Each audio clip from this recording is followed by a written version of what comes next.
Hey everyone, in this video we're going to take a look at how to use Azure AI Search to get from a container with just images, so just a bunch of files like JPEGs, to an image index that includes a description of these images, an image vector, but also a text vector of the description. The idea is that we can then search for these images using text, or we can search for these images by providing a similar image. Now, how does this work and what are we going to build? Well, the first thing, of course, is that we need to have a container that we are going to drop our images in. This is just going to be Azure Blob Storage and a container in Blob Storage where we upload those pictures. The second thing we have to do, and that's in Azure AI Search, is to create a data source. We have to tell Azure AI Search where to find the data. So that's quite an easy step. Now, what we then want to do is we want to ensure that we have some kind of background process, an indexer, that can take a look at those images and transform them. But to transform these images, we need to have some skills in place. So before we create the indexer, we actually create a skill set. And a skill set, as the name implies, is just a collection of skills. And I've got two skills here. There are two skills because we have, first of all, a custom web API skill. That's one that you can build yourself because we want to get the description of the image. The image is here in our container. We want to get a description of the image using GPT-4 Vision. So we have to call that vision model. After we have the description, we could also do it in parallel, we get an image vector. So we describe the image using a vector. We're using a vectorizer or a model provided by Microsoft to do that. Now, when our indexer is going to call the custom web API skill, we have to tell it, what to call. So it's going to be a call to a URL somewhere on the internet. In this case, this is Azure Container App that provides that URL. And we just call an endpoint where we send some input fields, that's a JSON structure, and we return output fields back the way a skill set expects it. When we have that information and we have the description, our second skill, which is the Azure Open AI embedding skill, that's a built-in skill in Azure AI Search, is going to take that description and create a text vector of the description. That means that our skill set now has new information that's not in the original container. We have a description of the image, a vector of the image, and then a text vector. Then we create the indexer. The indexer, we're going to tell it to only get metadata from the images container. So not the files, just information about the files. Things like what's the file name, the URL, and so on. A big part of the indexer is going to be, we're going to run skill sets, but these skill sets, they have output fields like description, image, and text vector. And we have to tell this indexer that it has to map these skill set fields to output fields in our index. And that's how it knows to populate the index with the images that were, or the image information that was retrieved. So what you'll see here that we actually get from images in a container to an index that just contains the path and the name and the URL of these images. That's just metadata, that's this step here. And then we get the description, the image vector and the text vector as output from our skill set operation. Now the important thing about indexers is that we can schedule them. So for example, we can say you have to run this thing every night or every few hours. When new images are dropped in the images container, the indexer will run and update the images index automatically. With many other vector databases, you're left to your own devices, so to speak. You'll have to write this kind of update logic yourself. In the case of Azure AI Search with its indexers, that's of course not necessary. Although it does take some time to of course get used to the fact that, hey, this indexer uses skill sets, and you have to of course build the skill sets for the indexer to run successfully. Now let's see step by step how we can create this solution.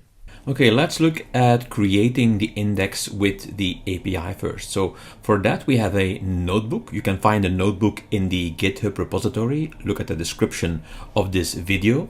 And to create the index, well, it's something we use the Python SDK for.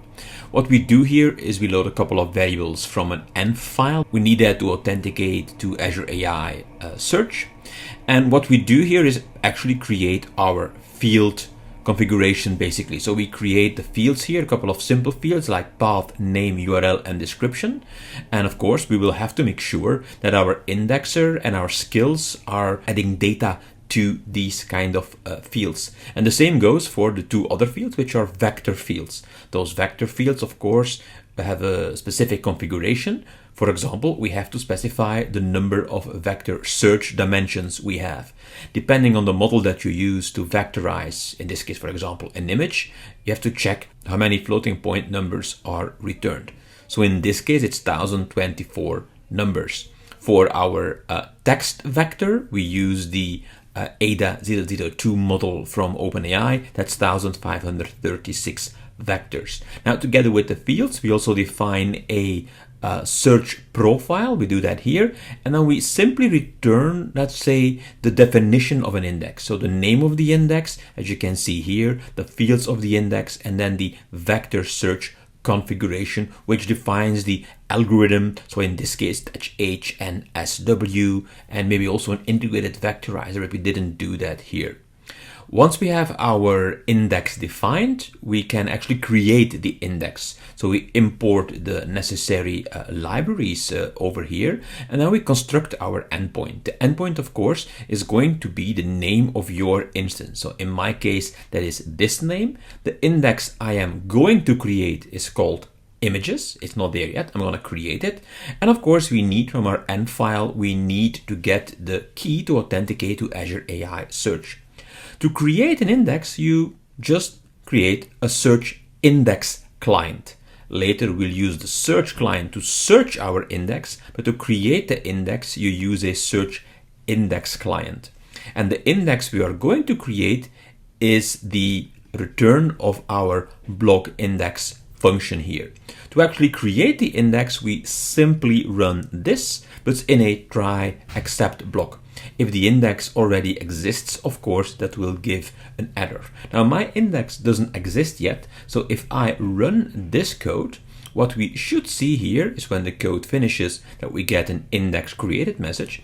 And if I go back to my indexes in my Azure AI Search resource, I should see that there's an images index here. When I click on the images index, the fields should map or should match the fields I defined in the code. So indeed, we have path, which is used as a key, then the name of the file, like apple.jpg or something like that, the URL to the file, the description of the image, so we'll have to use a skill for this to generate this description, then a vector for the image, again we use a skill for that, and a vector for the text. We'll vectorize this description over here. Again, we need a skill for that. Now, as part of the index definition, we also have a vector profile defined. That's the algo config you could see in the code. And indeed, we are using the HNSW algorithm. And these parameters we didn't specify. These are the default parameters. The similarity metric to calculate the distance or the similarity between the different vectors, in this case, is cosine. That's all we had to do to create our index. Okay, now it's time, after we created the index here, now it's time to create our data source and a skill set. So remember, the data source is just the definition of where is the data. In our case, that is a blob storage container that contains a couple of JPEG files. And the skill set is a set of skills that will be used by an indexer, but we'll create the indexer later. So let's see how we can create the actual data source here. And the data source is created using the REST API here. Now, the first thing that I'm doing is I'm just creating a simple helper function that allows me to call that API, just do either a post or a get. There are other methods supported, like put, for example, to modify existing resources. I'm just using this one here. So for example, if I want to, in this case, just get a list of indexers, I can call the search API function. I just specify the name of my AI search resource. I then specify what resource I want to get. So I want to get a list of indexers. That's going to be, of course, filled out over here. And I want to do a get and also specify the API version. Depending on what I want to do, I might have to use a preview version here. This API version at the date of recording is the latest version of the API. So when I run this here, we just define the function, and then as an example, we just retrieve the number of indexers that is in my Azure AI Search resource. And indeed, when I run this code, I get this JSON back, which is a bit pretty printed here with an indent of 4. And I can see indeed I have already a movies indexer, but I don't have my images indexer yet. If you go down a bit, we can see that we have also a section for creating a data source. Creating a data source is a relatively simple procedure. The only thing we need to do is you have to call the correct API to create a data source. And in the body, we provide the JSON that's required for these data sources. Yeah. Now, if you don't know what kind of body you want to use, the best thing to do is actually go to your Azure AI search resource, then to go to, for example, an existing data source, like in my case, the movies data source, and then you can click on the data source definition. You can then copy and paste this definition from here. Be aware that you don't need all of this stuff. You also don't need to specify the first two ones here, so the OData context and OData e-tag. You don't have to specify that in the JSON that you are giving here. So let's go back to our creation of the data source. We are going to provide a data source. We call it images. We give it a certain description, and then we say this is a source of type Azure Blob. And of course, we need to get the connection string to our Azure Blob. You can also use manage identity. I use a connection string over here. The connection string, of course, is retrieved from our end file, and we check if it really is there. So this should be enough to then call the search API helper function and say, look, I want to create a resource of type data sources using this API over here. So the latest version of the API, and the body, so the actual data source definition, is coming from this one over here. So if we run this, we should get normally a 201. That means we created the resource. And if we now go back and we go to our data sources, what we'll see if we refresh this, we have our images data source now. When we click on the images data source and we go to the data source definition, there we see that we have the same content as we had in our JSON definition in the code. But here, for example, the context and e-tag were added automatically by using the API. So now we have our data source. Let's take a look at how we create the skill set. The skill set we're going to create is using two skills. The first skill is a custom web API skill, which of course means that you have to write some code. You have to bring this API online because it's something that is not provided out of the box by Azure AI Search. In this case, this custom web API skill is reaching out to a custom skill that runs as a container in container apps. We send that custom skill some input fields, some JSON, and we get some output fields back. Now, what we get back from the custom skill is a description of the image, so an image living here in this container. That description will be created by a GPT-4 Vision model. So it's not going to be very, very fast in returning all that data because it takes a while to get a response back from GPT-4 Vision. What we'll also do is we'll generate an image vector from the image we have here, which will allow us later to do image searches based on similar images. Now, what we also want to do is once we have the description, we want to get or create a vector of this description so we can do vector or similarity searches based on that description. Now, we can use an existing skill, a skill that's provided by Azure AI Search, not a custom one. That's the Azure Open AI embedding skill you see here. And we're going to take the description field that was generated by the custom web API skill, and that one will generate the text vector. Be aware that these things will not run in parallel, they will run sequentially. We'll first run this to get all the descriptions and all the image vectors, and then only we run the Azure OpenAI embedding skill. Now, to define the skill, of course, we have to define the skill set in JSON, in Azure AI Search, but of course, you also need to have this custom skill developed. I'm going to focus first on the skill set itself.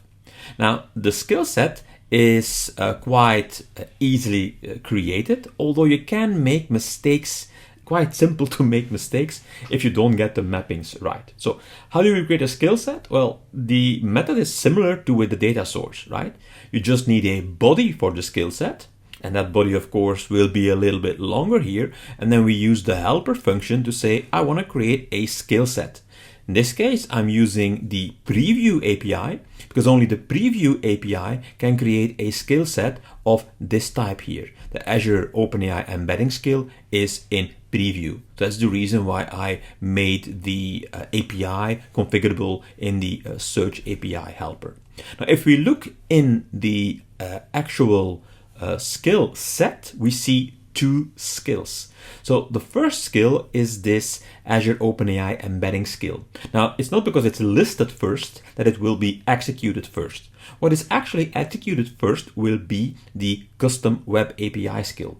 The reason is that it generates a description, and that description is going to be used as input for the embedding skill. So let's take a look at the custom web API skill first. And there we see the following. We see that we will get an input from our indexer. So we get a document basically as input.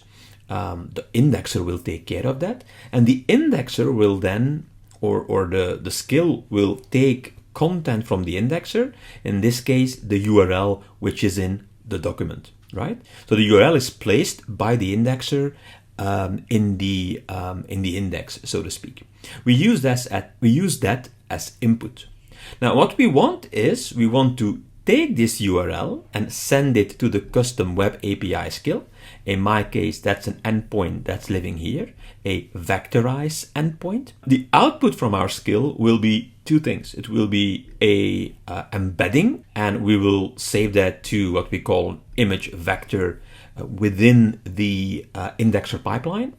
And then we also output the description that was generated. I will also save that as description within the indexer pipeline. Now, once that runs, for every document I have in my container, I should have 8 embeddings and 8 descriptions.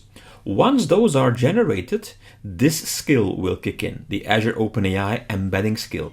And it will see, yeah, you generated descriptions within the document. Although that's like temporary within the pipeline, that's a field that will exist. What this one then does is say, okay, I'm taking this one as input. I'm sending this, the content of the description, as a parameter called text to this skill. This skill takes that text and then as output generates an embedding, and that will go to a target name of text vector. Again, that's something within our indexer pipeline. You should note the skill set, and just saying here target name text vector, or here, for example, target name image vector, target name description, does not, and I repeat, does not save these fields to the actual index. You need to do extra configuration in the indexer that will write the data to the index. Let's try and create this. So I'm going to run this code over here. This creates the skill set, and we get a 201, which is nice. If I go back to my resource here, not data sources, but I'm going to my skill sets, I should see an images skill set. And I can see that there are 2 skills in that skill set. When I click on the skill set, I see indeed the content, the same content I saw in the body over here. So that's fine. Now, this will not do anything yet, because a data source and a skill set will have to be used from within an indexer, and we still have to define the indexer. The indexer has a couple of responsibilities. First of all, the indexer will use the data source we created to go and check the content in a container that we specify. In this case, it's just a bunch of files, 8 files. I referred to 8 earlier in the video, that we get 8 embeddings, because I have 8 files at the time of recording in that container. So once it grabs that data, what we specify in the indexer is not to try and get content from those files. We don't actually want to store the content in the index. The image is not stored here, right? We just want to get the metadata. That means, for example, I want to get the path, the full URL to the JPEG, the name of the file, and so on. That's what I want. I just want to have metadata. Those metadata fields we're going to map to fields in our index. For example, I'm going to take the metadata for the name of our JPEGs, and I'm going to store it in name. For example, that will be something like apple.jpg or whatnot. And I want to also take the full URL of each image and store it in a field called URL. These are field mappings, and you define the field mappings within the index. Now, what we also have to do, we discussed that earlier, we will generate things like description and image vector and text vector. Well, we have to map those skill output fields to the actual fields within the index. So description generated within this skill will be mapped to description here. Of course, the names do not have to be the same, so you can output something completely different here and then write it to a different field with a different name. Here they match, but they don't have to match. Again, this is important. If you forget this part, then your skill set will run, generate all the stuff that you need to be generated, but in the end, you won't see anything appearing in the index. So let's try and create the indexer with some code. And again, that will follow the same approach here. It will be a body that we generate to create an indexer. And you see that body over here. We give it a name like images indexer, you can see over here. And now we say, what data source do we use? Well, the images data source. I want to use the images skill set we just defined, and the target index name where I write content to is the images index. I'm going to skip over most other settings, just that I said here, for example, only take extensions .jpg, right? That's one option you have. And then we have the field mappings. And the field mappings, for example, take source field name. This is a well-known name. If you do, for example, I'm going to do metadata from or with our indexer, then those fields are defined in the documentation. And by the way, I almost forgot. I told my indexer to only extract all the metadata, not the content, and also use the default parsing mode. We're not parsing JSON or CSV files or something like that. So it doesn't need to know how to parse the content. It's just the default that we use here. So we have these kind of well-known metadata names, like the metadata storage path, for instance. Well, I want to store this as a path variable in my index. And just an example here, you can provide mapping functions. So when you map one to the other, you can say what to do during mapping. For example, in this case, I'm asking it to base64 encode the storage path. What I also want to do is I want to have the metadata storage name, which is just the name of the file, like cat.jpg, should be the field name in my index. And again, the metadata storage path, which is the actual URL to my blob storage data, I want to save it as a URL field. In this case, I don't want to base64 encode it because I'm going to use this directly in, for example, my custom web skill is going to use that URL to get the image and generate, for example, a GPT-4 Vision description with that. Now, again, important here, not just field mappings, but also the output field mappings. Remember, we had several fields generated by our skills. The skill, the embedding skill generated a /document/text vector field. Well, this should be this target field in my index. The image vector should be image vector in my index. Description should be description in my index. Hey, again, you could leave this out. Your skills would work. Your skills would generate all this data, but the data wouldn't be persisted in the index. Now we can call, of course, again, our helper function to create an indexer using post, and then of course using the body that I just talked about.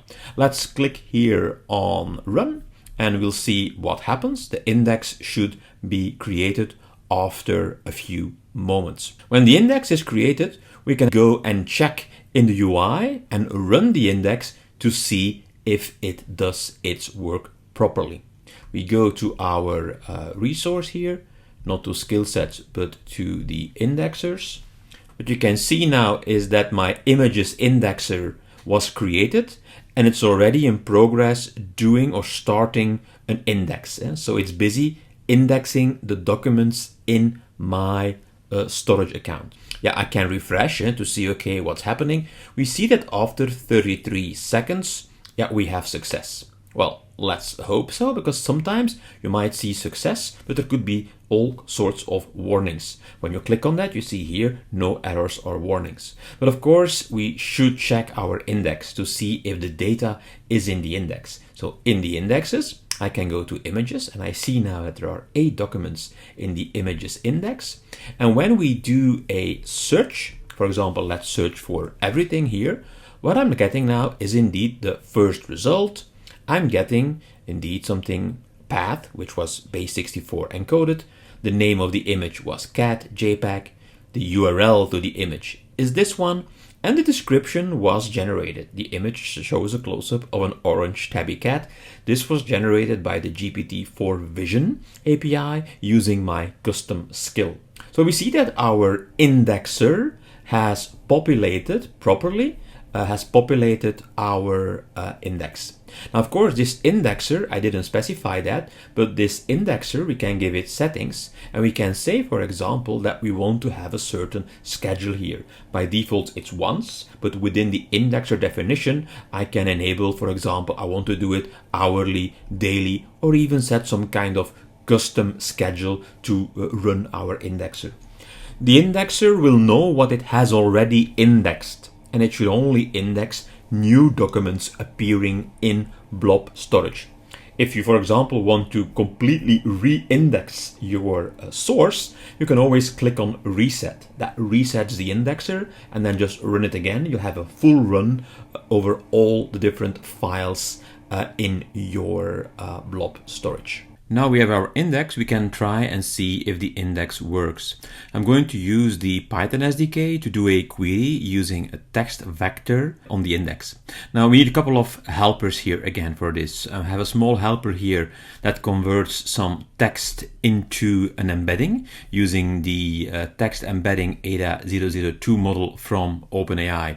Now I'm not using Azure OpenAI here, I'm just straight up using OpenAI directly, and of course my end file contains a API key for OpenAI. What I also need to do is I want to also display the image. Now the image, as said before, is not stored in the index, so I have to have something that can help me based on a URL. It should download the image file from Azure Storage and then return that blob data, and that blob data will then be used in the notebook to display the image.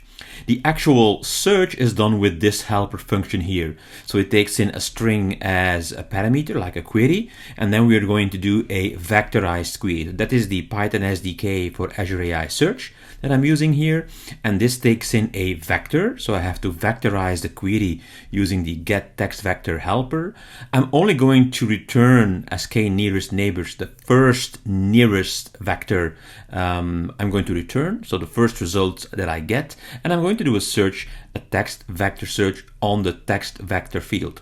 And remember, this text vector field is the vector of the description. Now what I'm also doing here, I'm creating a query where we do an exhaustive search. Although we are using an algorithm that is doing approximate nearest neighbor search, because I have a really small amount of vectors, I can just do an exhaustive search and search through the entire vector space of exactly 8 vectors. That's massive, of course. So I'm doing an exhaustive search here. Here we do the actual search, so the search based on the vector query, and I'm only going to select name, description, and URL to be returned. And then if I have a result, and I will always have a result, because even if you have a very far neighbor, he's still your nearest neighbor, so we'll always get a result. I'm going to just display the image and then the description and then the image that we came up with. So if I'm doing, in this case, a single vector search for friends of Gru, which the minions of course are, what I'm getting as a result is I'm getting, friends of Gru back. I have some other stuff in there. For example, I want a cute cat. Well, probably I have a cat somewhere in the result, and yes, I have. I have a desert plant, a cactus I have. If I'm saying a desert plant, then I should normally get that cactus back that I have. So yeah, this works. Now, of course, if I'm looking for a person, I don't have people in my images.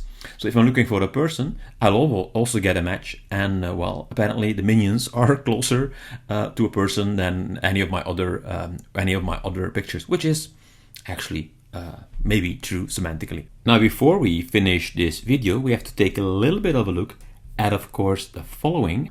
This custom skill here that's running as a container app. So what is going on here? How is that created? You'll find that in the image vector skill folder in the repo that you find in the description of this video, and you'll find a couple of things here. And the main thing here, of course, is app.py. I won't go through it in detail. There are some helper functions in there to do things like get the image description with GPT-4 Vision preview, and of course you need an OpenAI account for this with access to this model. There's a download from Azure Storage function that we've also seen in the query a moment ago. There's a get image data function that actually gets both the vector for the image and then the description for the image, and it returns both of them in a tuple to the caller. And then the main action here is in the vectorize endpoint. So we can call this vectorize endpoint, and in the request body, what we'll have is we'll have a bunch of records in there. So the request body contains a values array, and in that array there will be a data field, and that data field has the URL. And of course the URL matches the input field that we defined in the skill. So if you go to your skill, in your skill set, you'll of course see that in the images skill set, we have as input, we have defined that URL is an input. Here, the name of the input is URL. So of course that is this one here that matches what's coming in here. So we take that URL and then we call that helper function get image data for this URL, and that should normally return both a vector and a description. If we have both a vector and a description, we have to create our response of this vectorized endpoint.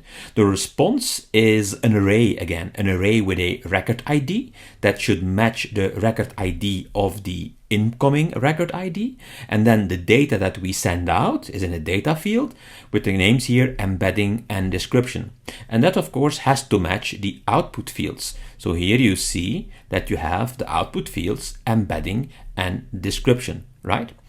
In this case, when we are returning both embedding and description, there are no errors, so the errors array is empty. If there's an issue, so we have an issue with either the vector and the description, we're going to respond with the record ID of the incoming record.